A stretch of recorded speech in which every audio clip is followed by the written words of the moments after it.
el jainismo, comparte con el budismo ese origen común en el tiempo. Surge más o menos de modo coetáneo al budismo y tiene pues una característica respecto al budismo. El budismo es una gran religión universal, pan-india, etc. El jainismo tiene pues 4 millones de fieles, es una religión minoritaria a escala mundial, muy centrada en la India occidental. Es una religión, antes lo veíamos, de la renuncia, es una religión crítica con el vedismo. Es universalista porque es una vía de liberación abierta a todos, aunque puede haber grupos que digan que, por ejemplo, los Digambara, que ahora veremos quiénes son, porque están divididos en Svetambara y Digambara. Los Digambara digan que, o por lo menos algunos principales ideólogos dentro de ese grupo plantean que las mujeres han de reencarnar en un hombre para alcanzar la liberación. Por tanto, no estaríamos ante un mensaje plenamente abierto a todos, sino con esa un poco tendencia a una desvalorización de las mujeres, en algún caso, ¿no? Dentro de el jainismo. ¿De qué parten? Pues parten de la predicación o el ejemplo de este reformador de la casta de los guerreros, de la reformador Satriya, que se llamaba Vardhamana. Tras su nirvana, puesto que se utiliza el término igual que en el budismo, igual que en el hinduismo, es algo que no hemos visto antes, pero hay una conexión terminológica, aunque curiosamente entienden las cosas de maneras diferentes. Utilizan el término nirvana, utilizan, por ejemplo, el término karma, que lo hay en la India, lo hay en el budismo también, que son los actos y las consecuencias de los actos, karma. Pero curiosamente, el karma no es igual en el hinduismo, el budismo y el jainismo. El jainismo tiene una caracterización muy particular de lo que es karma. Para el jainismo, karma es en cierto modo sustancial, es una sustancia, por tanto, si es una sustancia, puede limpiarse, puede anularse, puede conseguirse que el karma, en cierto modo, se disuelva. Eso permite explicar esa disolución del karma, permite explicar el supremo voto, el máximo voto jaina, que es muy, muy extraordinario desde el punto de vista de lo que ofrecen las religiones, que es lo que se llama Sayekana o Samadhi Marana. Algunos optan por este voto máximo cuando estiman que esa sustancia, ese karma que han ido generando con los actos inadecuados, bueno, está, digamos que a cero. Y entonces les cabe la posibilidad de optar por un suicidio. Bueno, no lo llaman así suicidio, lo llaman máximo voto, que es dejarse morir. Dejarse morir para que la ancianidad o actos posteriores, tengan en cuenta que karma es acción, karma es actos posteriores puedan llevar a que se acumule mal karma en su vida y por tanto no accedan a la liberación. Entonces nos encontramos con el máximo voto jaina. Resulta muy, muy notable el que podemos plantearnos con un signo de interrogación, suicidio religioso jaina. Para entenderlo un poco más, vamos a utilizar el libro de Agustín Paniker del jainismo, publicado en 2001 en Barcelona, en la editorial Kairos, que él dirige, y que vamos a utilizar específicamente algunas partes del desarrollo que hace sobre este asunto del voto de la muerte iluminada entre las páginas 499 y 501. Les voy leyendo. El voto de la muerte iluminada. En algunos lugares se recomienda la inclusión de un voto suplementario o último rito, antakriya, la muerte voluntaria o decisión de cometer eutanasia por ayuno absoluto, sayekana vrata, samyekana o samadhimarana. Es el más sagrado de todos los votos. De lo que se trata con la muerte voluntaria jainista es de llegar al momento de la muerte con la conciencia clara, sin que la senilidad o la enfermedad, por ejemplo, hayan llevado a romper involuntaria y fatalmente ninguno de los votos anteriores o de las obligaciones rituales de los ascetas. Por eso, el Sutra Kritanga recomienda el sayekana cuando uno está ya incurablemente enfermo en extrema vejez, cuando, como dice el texto, conoce que el lapso de su vida llega a su fin. Toda una existencia de observancias religiosas y meditación podrían ser vanas si con la enfermedad, la debilidad, la senilidad o la necesidad se acabara violando el Dharma. La autopurificación pierde su significado con la decrepitud. En cambio, si los momentos finales son de meditación serena, incluso faltas serias, podrían ser erradicadas y aniquiladas, puesto que nadie fuerza al devoto y éste lo hace con dedicación y entrega. Pujyapada considera que el acto no puede llamársele suicidio. El rito debe ajustarse a unas recomendaciones bien prescritas. Se aconseja llevar a cabo el acto en un templo, un tirtha sagrado, es decir, un vado sagrado, sería el entorno de un río sagrado, o en su defecto en el hogar, con el consentimiento familiar y la supervisión de un asceta, quien tendrá que aprobar que el aspirante está suficientemente cualificado para llevar a cabo el rito. El devoto comienza con un ayuno gradual, siempre ayudado por la meditación. Excepto el ayuno, todo otro método de eutanasia está prohibido. Primero se abstiene de alimentos sólidos, luego subsiste solo con líquidos, siempre en meditación y con determinación fuerte, susurrando el Namaskara mantra o escuchando cómo lo recitan sus acompañantes.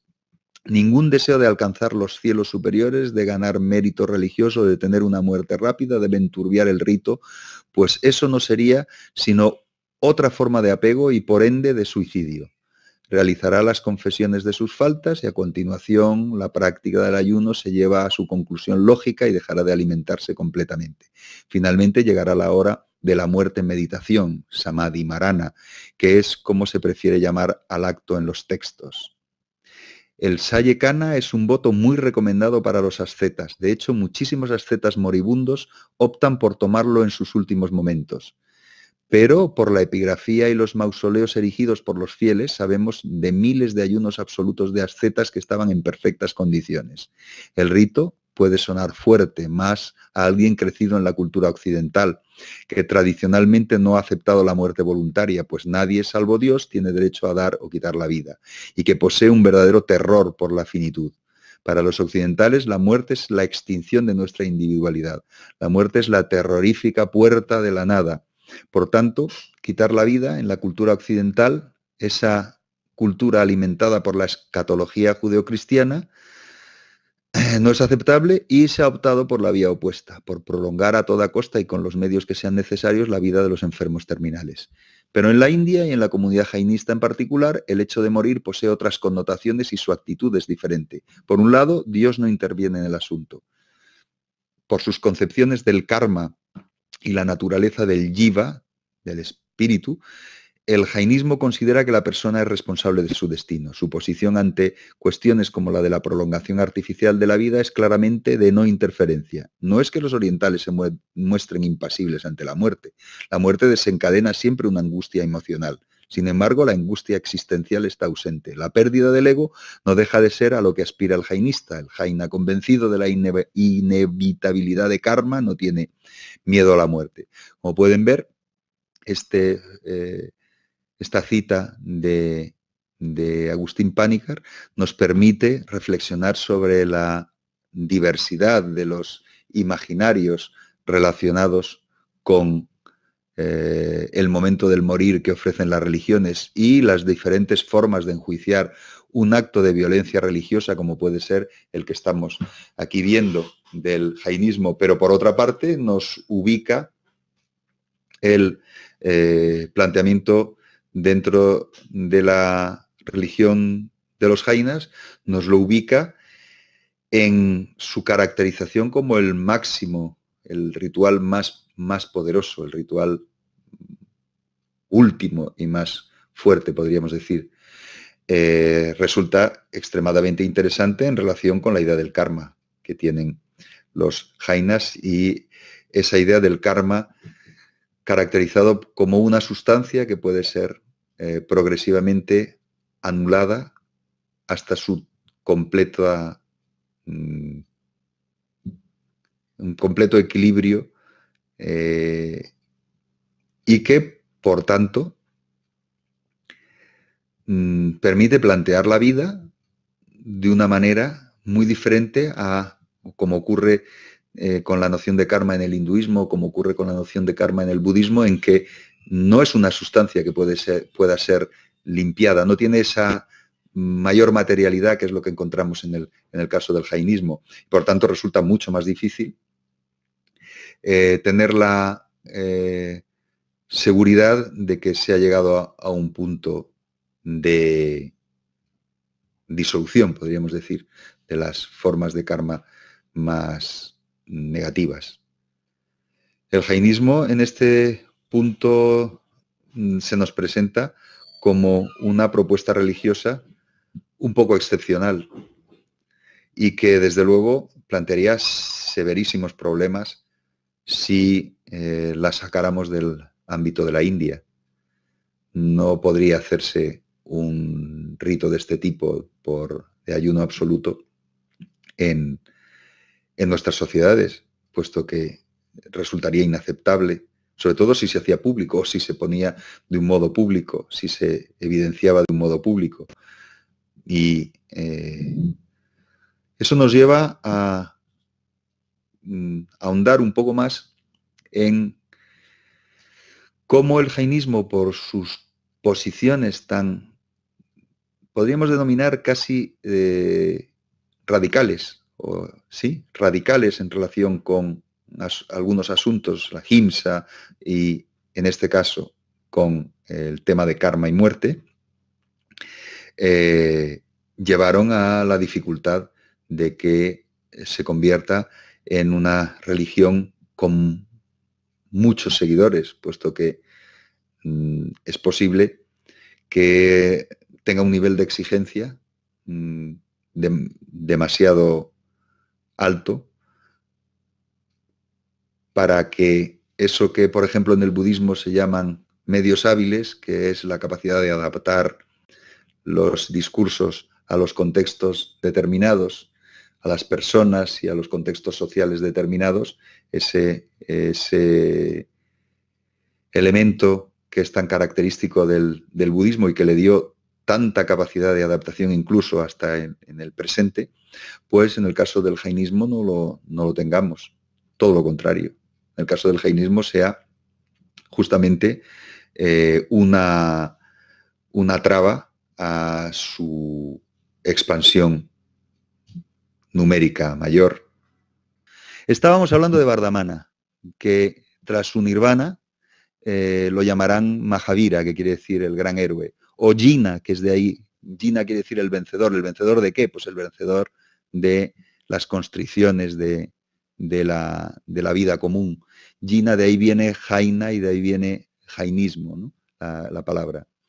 ¿Qué se sabe de él? Pues que fue un reformador religioso, aunque él se plantea como el número 24 de toda una serie de reformadores religiosos venidos con anterioridad, que son los Tirthankara o hacedores de vados. Por tanto, se estiman como una vía religiosa muy antigua, aunque su testificación real parte de su fundador, de este llamado Mahavira o Jina.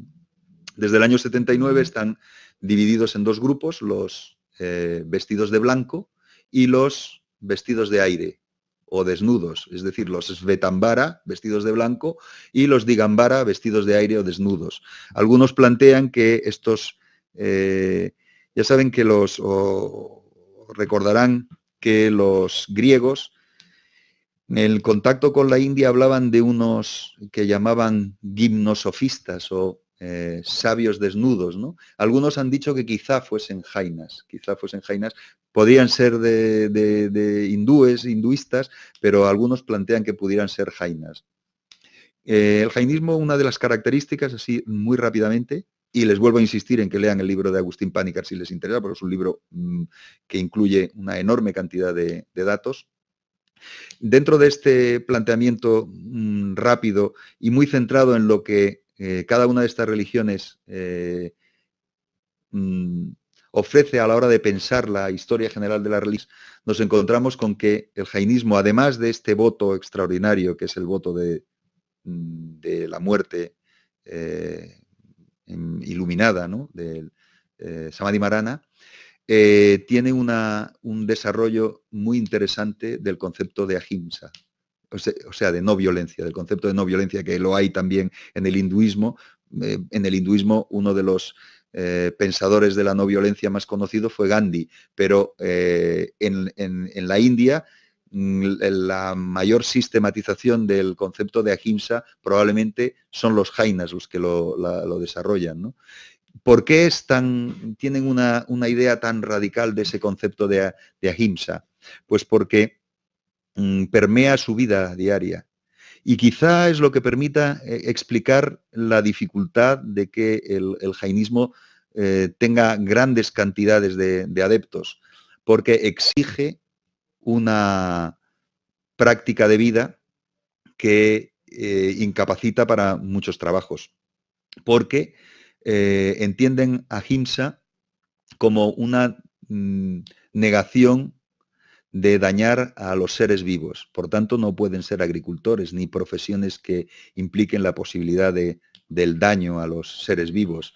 Se tapan la boca para no absorber ni siquiera los insectos, ni siquiera las partículas vivas que pudiera haber. Por supuesto, niegan el sacrificio cruento como un sacrificio impuro e inaceptable. Es decir, que tienen una posición muy notable desde el punto de vista de la idea de la no violencia. Y eso es muy, muy interesante porque tuvo probablemente influencia en muchas otras de las religiones de la India este planteamiento tan radical.